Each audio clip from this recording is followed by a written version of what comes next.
Cadena Internacional presenta.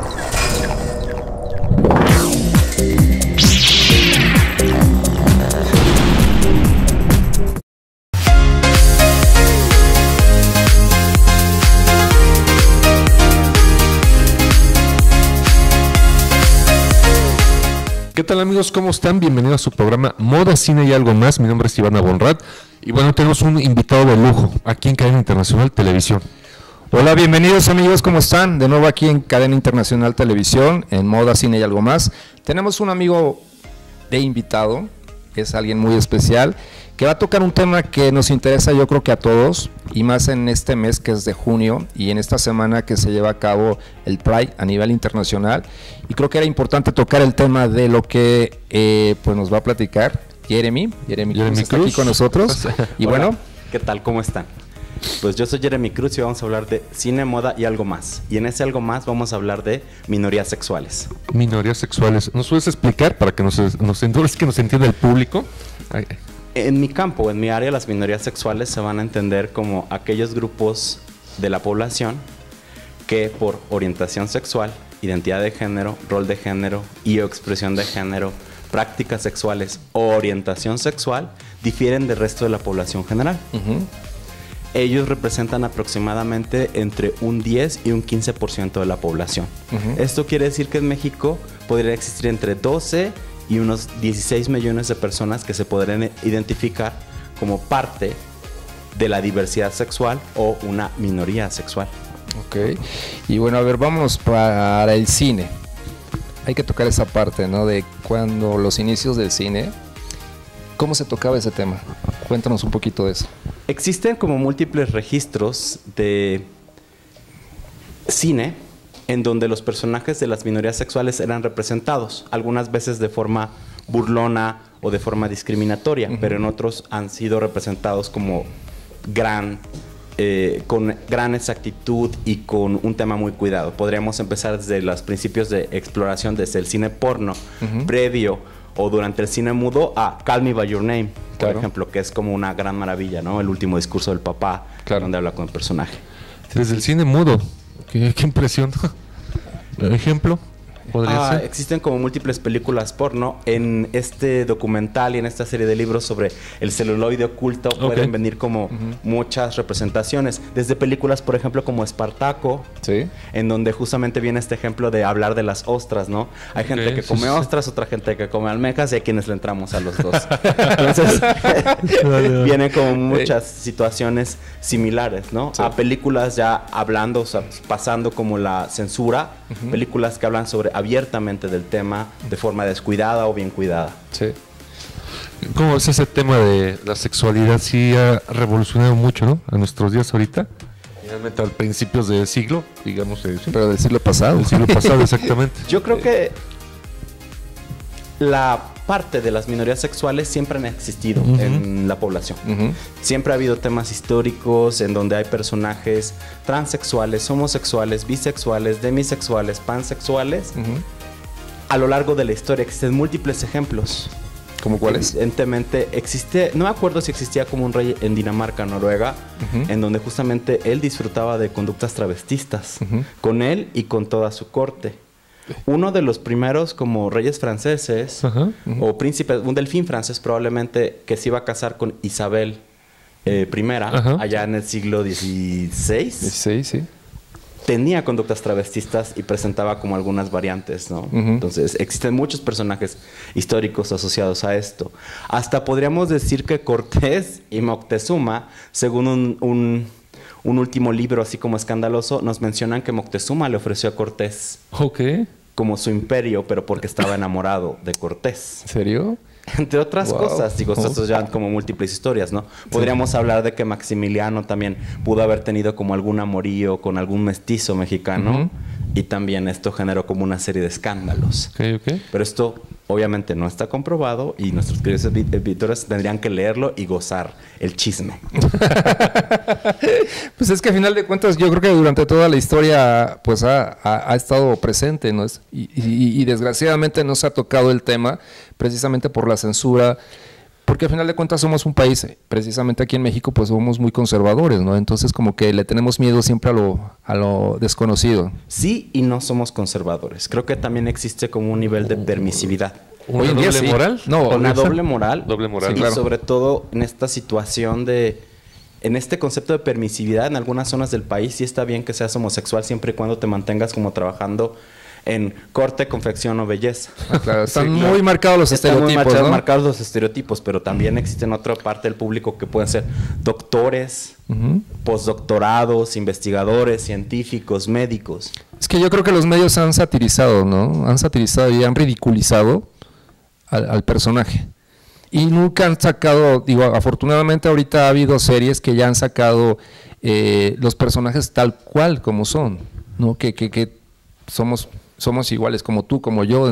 Entonces, vaya, eso es lo que se debe de ver. Por supuesto, una sociedad que acepta la variabilidad, Claro. que acepta la riqueza y que acepta la diversidad, es una sociedad mucho más rica. Claro. Y hablando de moda, bueno, tenemos N ejemplos de diseñadoras Claro. lesbianas, de diseñadores homosexuales o diseñadores que hacen y le entran a todo. Pero estamos viendo justamente como su talento, ¿no? Claro. Como esta pareja, ¿no? De Dolce & Gabbana. Claro. A pesar de todas sus Sí. opiniones groserillas, Ajá. tienen un gran talento, ¿no? O Gianni Versace, por ejemplo, que cambió como todo la idea de la El estética, estereotipo. ¿no? El Y el estereotipo. estereotipo a ser como otra serie como de aspectos que influenciaron en la moda desde los 90s para acá. Que al final de cuentas su sexualidad pasó a segundo término, que lo que resaltaba era su talento, ¿no? Y su legado, que obviamente es muy, muy grande, ¿no? Uno de los grandes iniciadores, por ejemplo, en moda es Yves Saint Laurent. Claro. ¿No? Sí. claro. Este vato empieza como a hacer como una gran aportaje, le toca la revolución sexual y entonces estamos viendo también moda que tiene que ver justamente con esto, a una sexualidad más amplia. Sí. Otros diseñadores que han preferido, por ejemplo, figuras andróginas. Sí, efectivamente. O maximalistas como Galeano. Galeano, sí, como Galeano. Y en el caso de en los 60, ¿no? Que era la onda ambigua, que era unisex, ¿no? Que ya era cuando se empezaba a tocar desde el cabello largo, la ropa que inclusive los hombres se llegaron a utilizar lo que eran las camisas como tipo pantiblusas, que también existían para las mujeres, ¿no? Entonces hubo esa apertura en esa época, ¿no? Además de todo el contexto de androginia, donde entran los Rolling Stones, donde entra David Bowie. Claro. Mejor Empecemos. ejemplo más no puede ser, ¿no? Más no puede ser un gran influencer antes de los influencers, Claro. antes de Ey. inclusive esta cultura global, nos empezó a meter como aspectos en música, moda y Un Queen. todo lo demás. Un Queen. Ser un Queen. Freddie Mercury. Freddie Mercury. Los Bee Gees. Los Bee Gees También. en sí mismo. Aunque los Bee Gees son como un fenómeno muy peculiar porque es dar como la cara blanca heterosexual sobre algo que se dominaba la parte de la zona étnica de los negros y los Sí. homosexuales. Entonces los Bee Gees justamente son una parte revolucionaria porque son blancos heterosexuales quienes como se apropian y dueñan la música disco. Entonces es algo así como también controversial, pero impresionante y divertidísimo. No, yo creo que también fue una época de diversidad, ¿no? Yo creo que fue donde más se dio, ¿no? El mejor ejemplo es Estudio 54, que veías personajes, porque así se les veía como personajes, ¿no? Y lo disfrutaban. Así es, y justamente el Estudio 54 da también como una influencia en todo lo que tiene que ser un antro, Ujú. de aquí, desde los 60, 70 hasta la fecha. Y bueno, recuerden que en México tenemos nuestro Estudio 54, muy cutre, que es el Spartacus. Si ustedes van Claro. a ese maravilloso lugar, en algún día en lo que está Fangoria, los Pet Shop Boys, Almodóvar, Almodóvar, o cualquier Mecano, otro personaje, claro. inclusive los Mecano, han ido a este lugar. Muy peculiar, muchachos, y que se disfruta como no tienen idea. Que también en su momento, en los años 80, hubo un lugar que se llamaba El 9. Justamente esta serie como de lugares influenciaron en la música rock, sobre todo en español en México, Ujú. y hasta los Caifanes. Pues en el fueron 9 ahí. cantaban ahí. Cantaban Exactamente. Sí, cantaron ahí. exacto. Fue un centro cultural justamente de vanguardia y underground, que hizo que hubiera como una mayor apertura y demás. Entonces, saliendo de la sátira, saliendo como de los personajes y demás, esto siempre ha existido. Ujú. Y esto justamente nos permite sentirnos cómodos y aceptados. Recuerden, una sociedad rica y que acepta su diversidad es una sociedad tolerante y que nos permite avanzar. Los antropólogos mencionan que existen diversos tipos de inadaptados. Hay inadaptados religiosos, hay inadaptados sexuales, inadaptados políticos, inadaptados sociales. Pero resulta que el papel del inadaptado como tal es hacer que la sociedad avance. Dar una perspectiva diferente a lo que comúnmente la gente puede ver o censurar, y al entender los demás que es un mundo o una visión diferente, podemos irnos moviendo poco a poco.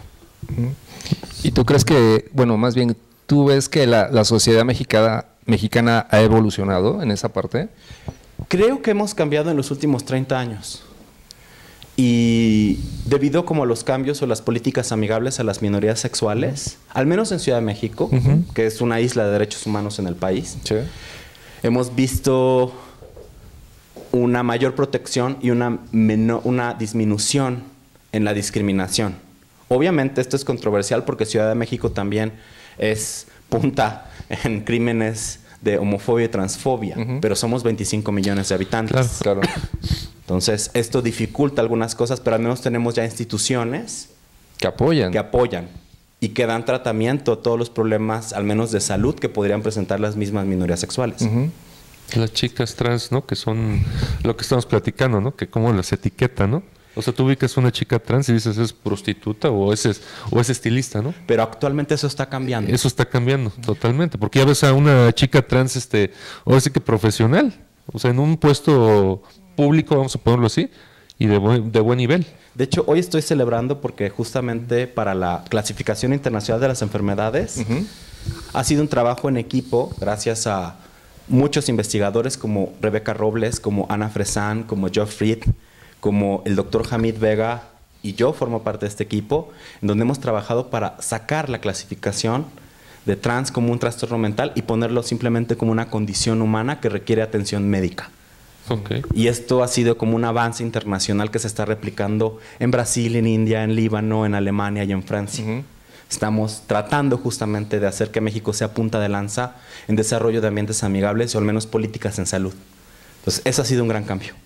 Ok, mira, es un gran avance para nuestra sociedad. Y la misma ciudad ha hecho como cambios. Justamente, actualmente, si tú quieres cambiar tu género y tu identidad, y estás totalmente seguro o segura de esto, puedes acudir al registro civil y hacer un trámite gratuito. A ver, cuéntanos un poquito de eso. ¿En qué condiciones o cómo se le hace para la gente que nos está viendo, que a lo mejor les interesa?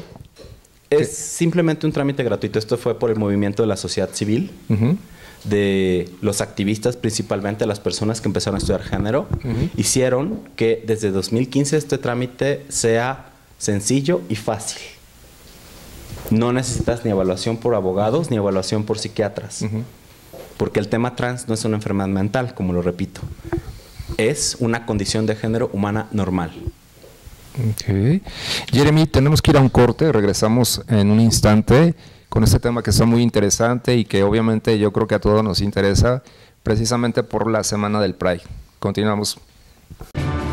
Los sabores de México son únicos, como el auténtico sabor a manzana de Sidral Mundet, hecho a la mexicana, para la comida mexicana. ¿Qué tal, amigos? Bueno, ya regresamos aquí con Jeremy Cruz, que nos viene aquí a platicar este tema muy importante. Estamos platicando de lo de las chicas trans. Cuéntanos un poquito la parte de la clínica en la que, trabajas y todo. ¿Qué tanto lo que hacen, qué beneficios tiene la sociedad? Toda esa parte. Bueno, trabajo en varios lugares, pero mi trabajo más divertido es en Clínica Especializada Condesa. Clínica Especializada Condesa es el centro de atención a personas con VIH y minorías sexuales más grande del continente. Es parte de los servicios de salud de la Ciudad de México, y lo que hace Clínica Condesa es dar tratamiento gratuito a las minorías sexuales, principalmente personas con VIH, pero también vemos personas trans, vemos víctimas de violencia sexual y otra serie como de pequeñas y diversas poblaciones que presentan algo que llamamos determinantes sociales en salud o vulnerabilidades sumadas. ¿Quién inició esa clínica? Cuéntame. La clínica tiene una historia viejísima. Es una clínica de especialidades que se fundó en 1938 por Lázaro Cárdenas. ¿En serio? Ok.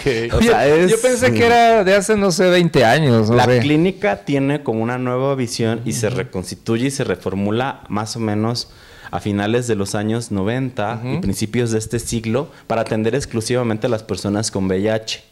Y a partir de ahí empezamos como a dar atención. Se empezaron con algunos 1,100, 1,200 pacientes. Actualmente tenemos 13,000 y sigue contando. Okay. Esto podría sonar como alarmante, decir, bueno, es que sigue llegando más gente. No, somos más eficientes en el diagnóstico de VIH y somos mucho más eficientes también en dar el tratamiento. Les recuerdo, el tratamiento para personas con VIH a nivel nacional es gratuito en todos los sistemas de salud. O sea, IMSS, ISSSTE, Marina, Pemex, Ejército o demás, son y debe de ser gratuito. Y cualquiera puede ir a asistir y todo. Preferentemente cualquiera que no tenga IMSS o algún otro servicio de salud, pero eso es gratuito para todos. Además, se pueden hacer pruebas rápidas para hepatitis B, hepatitis C, sífilis y otras infecciones de transmisión sexual. Okay, qué interesante es eso de que pues que la gente se dé cuenta que no solamente existe SIDA, sino que también hay otras enfermedades, porque últimamente se ha puesto de moda pues de que no tenga relaciones, bueno, que tenga relaciones sexuales sin preservativo, ¿no?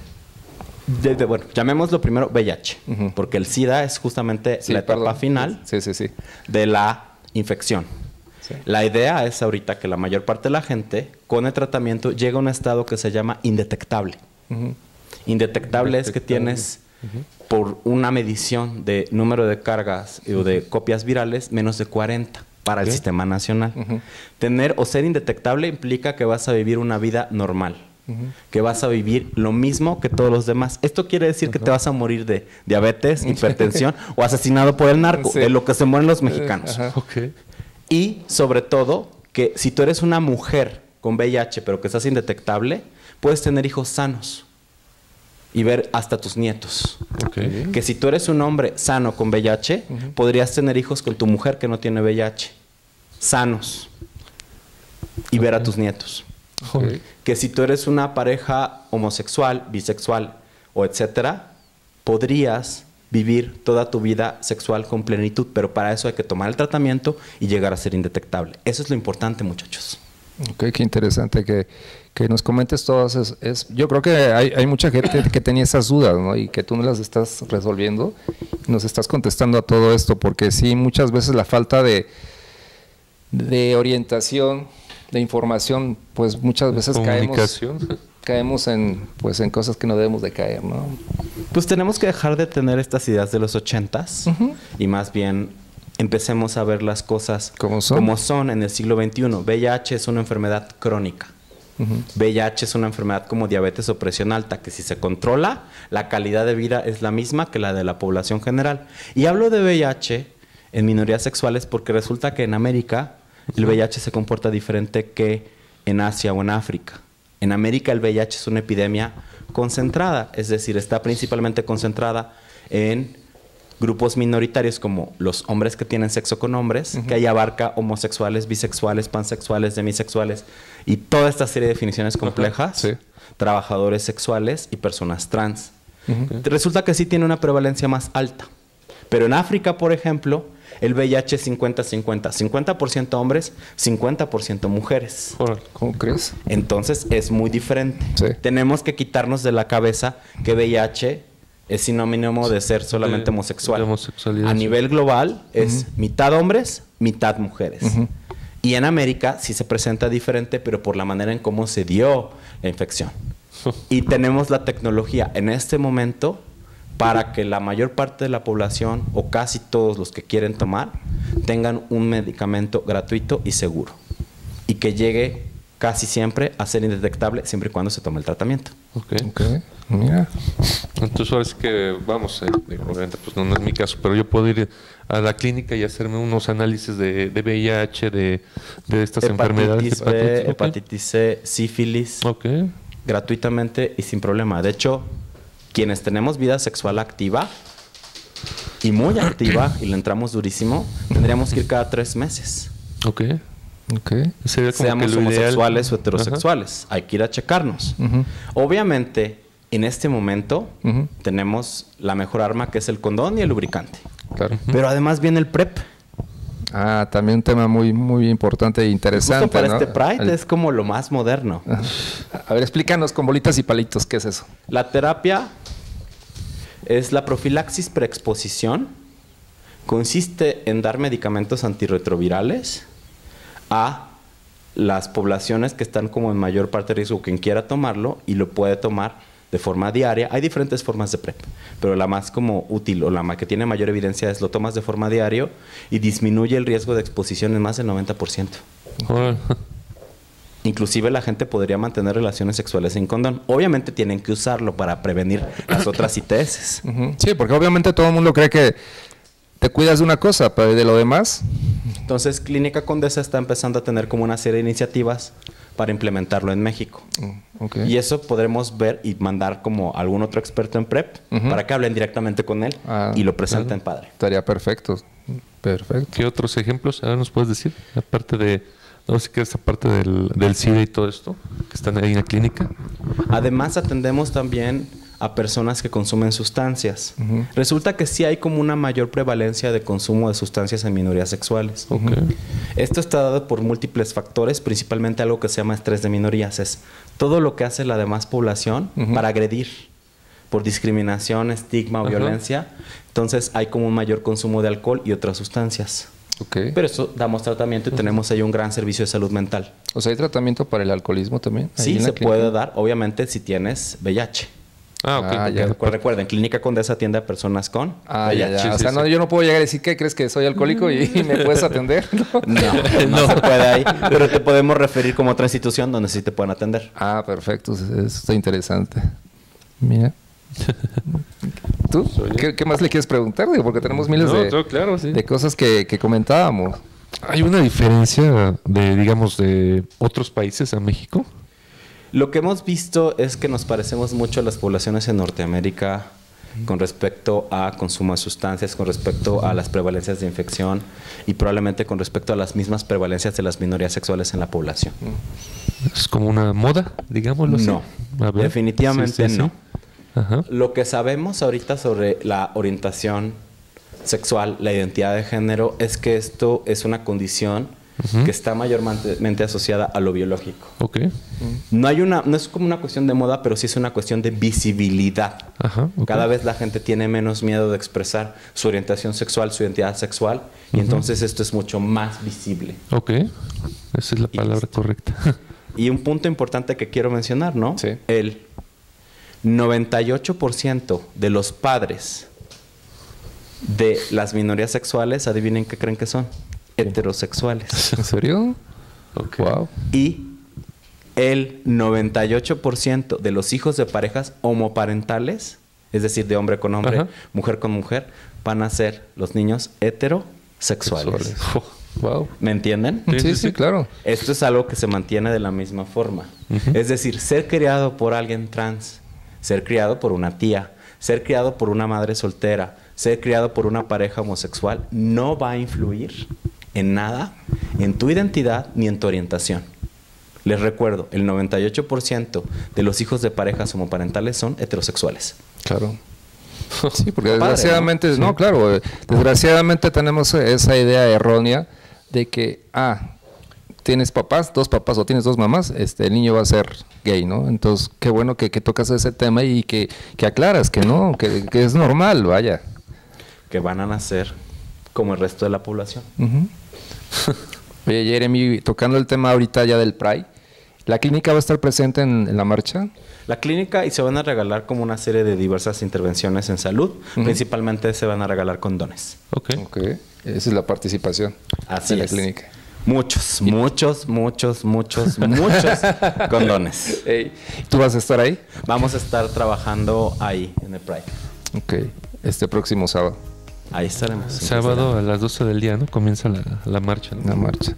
Oye, Jeremy, pues ya quisiéramos seguir platicando contigo de más temas. Yo creo que es tela de donde cortar para el próximo programa que queremos que vengas también a platicar de más cosas, de más temas que creo que son muy interesantes y que la gente quiere saber, ¿no? Y que tiene dudas. Y bueno, te agradecemos que hayas venido aquí al programa, de verdad, te lo agradezco infinitamente. Sabes que es un cuatacho, que te queremos mucho. Y la amistad siempre va a estar aquí. Ajá. Y queremos pedirte tus redes sociales. ¿Cuáles son? @GemoCruz para Instagram y Twitter. Ahí siempre estoy, chavos, publicando burradas. Vale. ¿Y la clínica de dónde se encuentra? Bueno, la dirección. La clínica Condesa se encuentra localizada en Benjamín Hill número 24.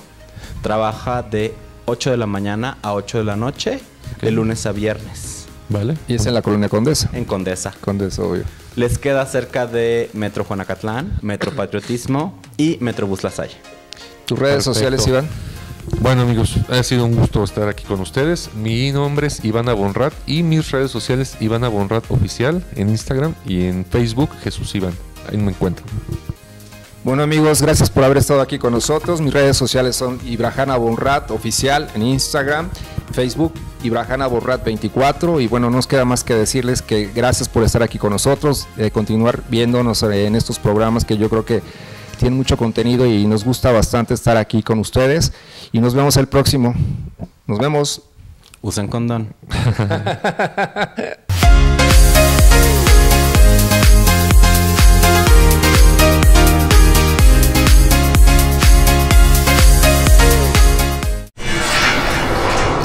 Cadena Internacional presentó